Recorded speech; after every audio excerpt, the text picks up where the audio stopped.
amigos telespectadores da Rede Vida de Televisão e do programa Páginas Difíceis da Bíblia. Um bom dia e bem-vindos todos aqueles que nos assistem do outro lado dessas câmaras de televisão. Bom dia, Padre Fernando, bom dia a você que fidedignamente nos acompanha, sempre aqui através da Rede Vida de televisão, fazendo um pouco de memória das minhas aulas de teologia, o como é bom poder estar participando aqui desse programa. Padre, confesso que fazia algum tempo que não lia estes capítulos do início da criação do mundo, o primeiro livro do Gênesis. Se para mim tem sido uma experiência tão positiva, eu acredito sinceramente que para você também a mesma coisa esteja acontecendo. Isso graças à possibilidade que nos dá este canal de televisão e graças à disponibilidade do Padre Fernando em compartilhar conosco um pouco da sua experiência e do seu pastoreio, mais de 40 anos de ministério, não é, Padre? A maior Bem paróquia do Brasil, se assim podemos falar. Através deste canal de televisão. Exatamente. Sobretudo o programa diário, o Pão Nosso de Cada Dia. Muito bem. Bom, o que eu falei na semana passada foi claro, fui exaustivo, deixei alguma pendência no ar? Não, acho que o senhor pontuou bem, né? Situou a imagem, contextualizou, trouxe uma reflexão. Acho que o programa foi muito bom. Né? Agora, levanta-se, ou se poderia levantar, uma pergunta. Deus castiga? Uns dizem correndo, sim, é claro. E se não bastasse os castigos desse mundo, tem o inferno ainda. Outros dizem absolutamente não. Deus não castiga ninguém. Eu não estou nem numa extremidade e nem na outra. É preciso distinguir o que vem a ser castigo. Eu me recordo que quando eu era criança e às vezes não estudava bem ou não me preparava bem com lições para a aula do dia seguinte, era uma criança, um início de adolescente, tinha meus 8, 9, 10 anos de idade, eu recebia castigos, sobretudo de meu pai. Se não estivesse com os problemas de matemática bem resolvidos, podia esperar um castigo. Por exemplo, ficar sem ver televisão. Ou então, ficar sem poder sair e passear num final de semana, para aprender a estudar melhor.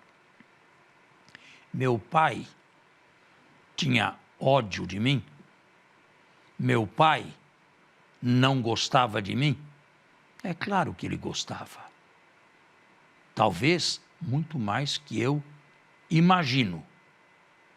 Mas exatamente porque gostava, tinha que ser enérgico. Porque geração espontânea e crescimento espontâneo, sem ninguém mexer em nada, isto não existe. Isto é apenas uma fantasia. Hoje, se eu sou o que sou, eu devo muito aos anos da minha infância, às minhas raízes, que foram aquelas. Meus pais me queriam bem, meus pais me amavam, mas meus pais, de quando em quando, tinham que fazer um ajuste. E esse ajuste, naquele momento, era sempre doloroso. Existem castigos extrínsecos e castigos intrínsecos. Vamos dar exemplos e tudo vai ficar muito claro. Um castigo extrínseco. Alguém comete um homicídio doloso e vai passar 20 ou mais anos na prisão, na cadeia. Este é um castigo, digamos, extrínseco. Por quê? Porque entre o que ele praticou e o castigo que leva, não existe vinculação interna. Ele poderia passar 5 anos, 10 anos, 15 anos, 30 anos, não modificaria em nada a situação. E pior, ainda que passasse o resto da vida na cadeia, o que ele fez não pode deixar de ter sido feito. Isto é, quem ele matou não ressuscita nunca mais para este mundo aqui. Isto é um castigo extrínseco, que normalmente o Ministério Público, os juízes, dão a um delinquente, a um assassino, a um ladrão, enfim, a uma pessoa que precisa aprender a conviver em sociedade sem ferir ou machucar ou lesar quem quer que seja. E existem castigos intrínsecos. Vamos ao exemplo. Alguém gosta de beber? Eu digo a verdade, diante desta televisão. Eu também, socialmente, sozinho não vejo graça nisso. Mas socialmente, um aperitivo antes de um almoço ou de um jantar faz bem. E não é pecado. Agora, comece a beber desordenadamente. Comece a beber destemperadamente. Comece a beber o dia inteiro. Comece a beber em cada hora. Enxugue diversas garrafas. Vão ver, no médio prazo, no longo prazo, o que isto acarreta. Isto acarreta o alcoolismo, a dependência do álcool e a destruição completa da dignidade daquele ser humano que normalmente recebe um nome nada lisonjeável de bêbado. Este é um castigo que vem por dentro. À medida em que se bebe, o veneno vai entrando dentro do sujeito. Não é Deus que põe, não é Deus que deixa ninguém bêbada. Não é Deus quem castiga com o alcoolismo, é a própria pessoa. Agora, Deus não mandou entrar neste estado e não faz nada de miraculoso para retirá-lo desse estado. Ele, se quiser sair, vai sair a duríssimas penas pela irresponsabilidade com que se orientou no seu próprio passado.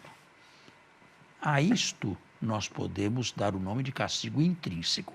E dada a ausência miraculosa de Deus, Deus permite este estado, que não é agradável, que não lhe dá glória. Esta pessoa só vai sair, como eu acabei de falar, muito dificilmente disso, quando sai, quando não morre com este vício, ou até mesmo, pior, por causa dele. Antecipa a sua própria morte. Assim nós podemos dizer que Deus castiga. Agora, eu distingo entre castigo didático, que é o que normalmente nós temos, e a punição, ou melhor, a condenação, que seria o castigo definitivo, o castigo para sempre. Aqui eu não me posiciono e não tenho nada a me fazer antecipar ao juízo de Deus. diante de tudo que o Senhor falou, entre o castigo extrínseco e o castigo intrínseco, por exemplo, ou seja, entre o diabético que não consegue se controlar e come doce, e aquele que tirou a vida de alguém e tem que pagar tantos anos por isso na cadeia, e tanto num caso quanto no outro, é muito difícil se sair de um determinado ciclo de maldade. Qual é a saída do homem? Há saída para o homem? Há sempre saídas, Anselmo. Você deve sempre impor a esperança e não o desespero. Agora, vai ser conseguida? Ele vai, pelo menos, tentar?